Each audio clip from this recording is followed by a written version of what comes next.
Hello guys, welcome back to my channel. तो बढ़ते हैं हमारे आज के एपिसोड की तरफ। एपिसोड के स्टार्ट में हम देखते हैं कि शन अभी भी वुयन को अपनी फर्स्ट टेल सुना रहा था। अब शीजिंग और जियाओ के बीच भी काफी अच्छी दोस्ती हो गई थी और शीजिंग उसे उस गरीबी की जिंदगी से निकालकर एक नई दुनिया दिखाता है एंड इसके बदले में उसे जियाओ का सच्चा प्यार मिला।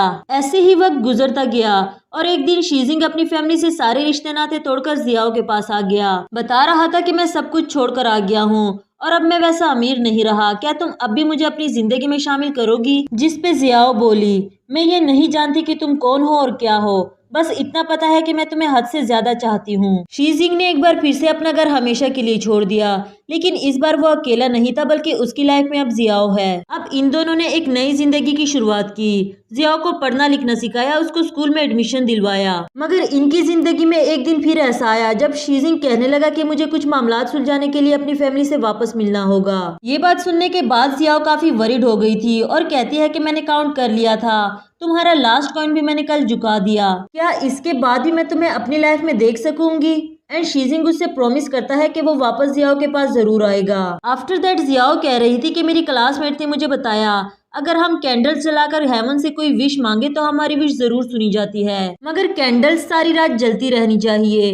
जिस पे शीजिंग भी पूछने लगा तो तुम क्या विश मांगने वाली हो, और वो बताती है मैं तुम्हारी लंबी जिंदगी और खुशी चाहती हूँ, तुम जहाँ कहीं भी रहो खुश रहो। फिर उसे प्रॉमिस लेते हुए कह रही थी कि तुम वापस जरूर आना, मैं तुम्हारा वेट करूंगी। पक्का प्रॉमिस लेने के बावजूद भी वो काफी डिसहर्ट थी, इसलिए शीजिंग उसको हक करते हुए कहने लगा मैं वापस आऊंगा और यही मिलूंगा तुमसे, तुम मेरा वेट करना। अगर इसी बीच तुमने अपना माइंड बदल दिया और मेरे लिए मजीद वेट नहीं कर सकी तो इसी चर्च में मेरे लिए एक लेटर छोड़ जाना। देन जियाओ बोली ये लास्ट कॉइन मैं तुम्हें तुम्हारे वापस आ जाने के बाद लौटाऊंगी, तुम प्लीज जल्दी आ जाना। उसके जाने के बाद जियाओ उसका वेट करती रही और रोज दिए जलाकर उसके वापस आने की विश करती थी, उसे याद करती थी, उसके लिए रोती थी, लेकिन वो इसके बाद कभी भी वापस नहीं आया। उसके पेरेंट्स ने वही जबरदस्ती उसकी शादी करवा दी थी और इनका ये इनोसेंट प्रॉमिस हमेशा के लिए यही रह गया। कोई भी नहीं जानता था कि इसके बाद जियाओ कहाँ गई और तब से ही ये कर्ज शैन्स फैमिली पर शुरू हो गया। शैन बता रहा था कि शुरू में किसी को भी इस बात पर बिलीव नहीं होता था, लेकिन जब शैन फैमिली के साथ इतने बुरे बुरे हादसे होने लगे तो सभी लोगों को यकीन आने लगा। किसी ने तो ये भी कहा था कि ये सब कुछ जियाओ की रूह कर रही है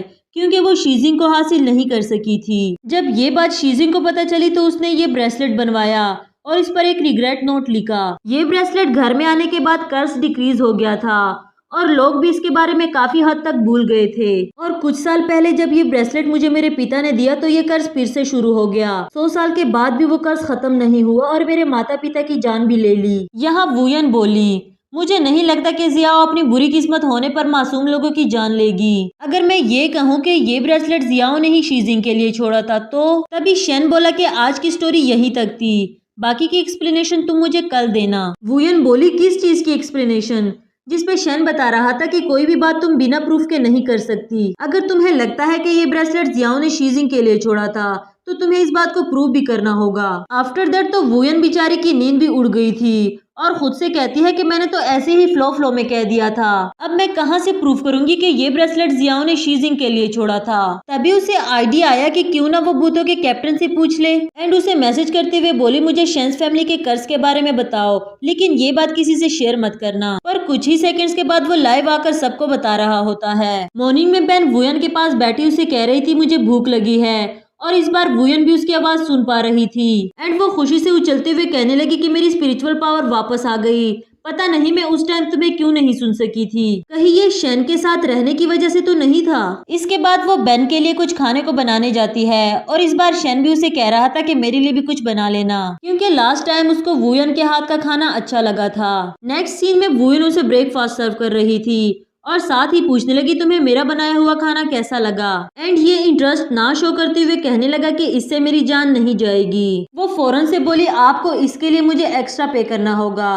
क्योंकि मेरा काम तो सिर्फ टेल सुनना था, तुम्हारे लिए खाना बनाना तो हमारे कॉन्ट्रैक्ट में शामिल नहीं था। पर ये कह रहा था कि तुम्हारे पास सिर्फ 10 घंटे ही बचे हैं वो ब्रेसलेट किसका है ये प्रूफ करने के लिए, अगर तुम ये प्रूफ नहीं कर सकी तो तुम्हें दिए हुए सारे पैसे मैं वापस ले लूंगा। नेक्स्ट सीन में हम देखते हैं कि वुयन उसी रूम के बाहर आती है जिसमें जाने के लिए असिस्टेंट ने उसको मना किया था, साथ में बेन को भी उठाया हुआ था और कह रही थी अच्छा हुआ तुमने मुझे बता दिया कि इस रूम के अंदर एक खजाना छुपा हुआ है। इसके रिवार्ड में मैं तुम्हारे लिए एक पार्टी अरेंज करूंगी और उसमें काफी सारी कैट्स को भी इनवाइट करूंगी। फिर बेन उसको डोर का कोड बताता है और वो डोर ओपन करके अंदर चली गई, जहाँ काफी ज्यादा अंधेरा था। दूसरी तरफ शैन पियानो प्ले कर रहा था।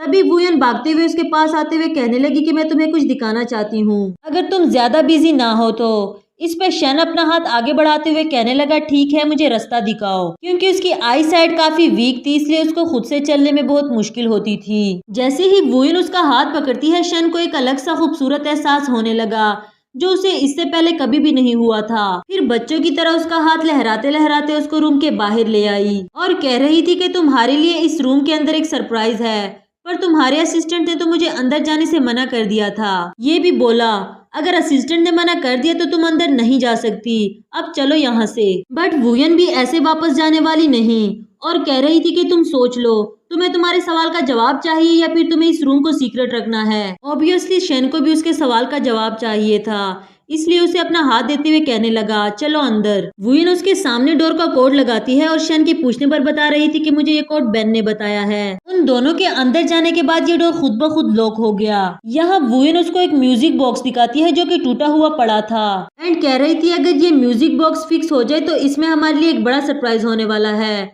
और क्या पता हमें हमारे सारे सवालों के जवाब मिल जाएं। पर शैन बोला, ये म्यूजिक बॉक्स आज से 100 साल पहले का है, अब तो इसका ठीक होना भी इम्पॉसिबल होगा। दूसरी तरफ वुयन स्टिल इंसिस्ट करते हुए कह रही थी, मैं इसको ऑनलाइन इंस्ट्रक्शन से जोड़ लूंगी, मगर इस रूम में बहुत ज्यादा अंधेरा है, हम इसको बाहर जाकर फिक्स करते हैं। जैसे ही वो बाहर जाने के लिए डोर ओपन करने लगी, वो डोर ओपन नहीं हो रहा था। वुयन को इस बात से काफी डर लगा, लेकिन शैन उसको रिलैक्स करते हुए बोला, ये डोर बहुत पुराना है, इसलिए इसका बंद हो जाना नॉर्मल बात है। फिर वो तो इतनी रिलैक्स हो गई कि एंजॉय करते हुए कहने लगी, पता नहीं मुझे क्यों एक आइडल ड्रामे वाली फीलिंग आ रही है जिसमें बॉस और असिस्टेंट एक रूम में बंद हो जाते हैं। एंड ये बोला, ख्वाब देखना बंद करो, अपने फोन से किसी को हेल्प करने के लिए बुलाओ। बट अनफॉर्चुनेटली दोनों के पास ही फोन नहीं था। वुयन वहीं से असिस्टेंट को आवाजें लगाने लगी, पर शैन कह रहा था, तुम्हारे चीखने चिल्लाने का कोई फायदा नहीं, वो किसी काम से बाहर गया हुआ है। आफ्टर दैट वो रूम में ही बैठकर म्यूजिक बॉक्स को फिक्स करने की ट्राई कर रही थी और काफी हद तक फिक्स हो भी गया था।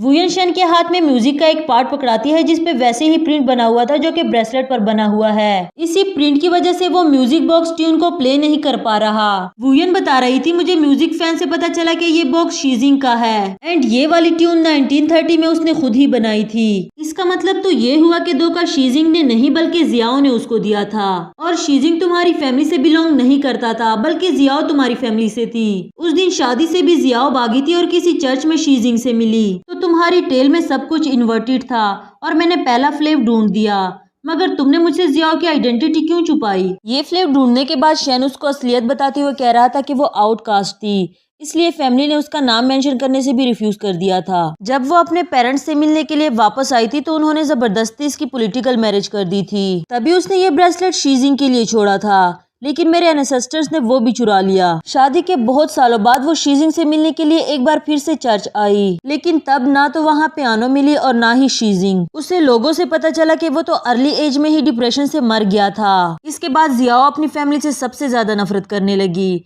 और इसी के साथ हमारा ये एपिसोड भी खत्म हुआ।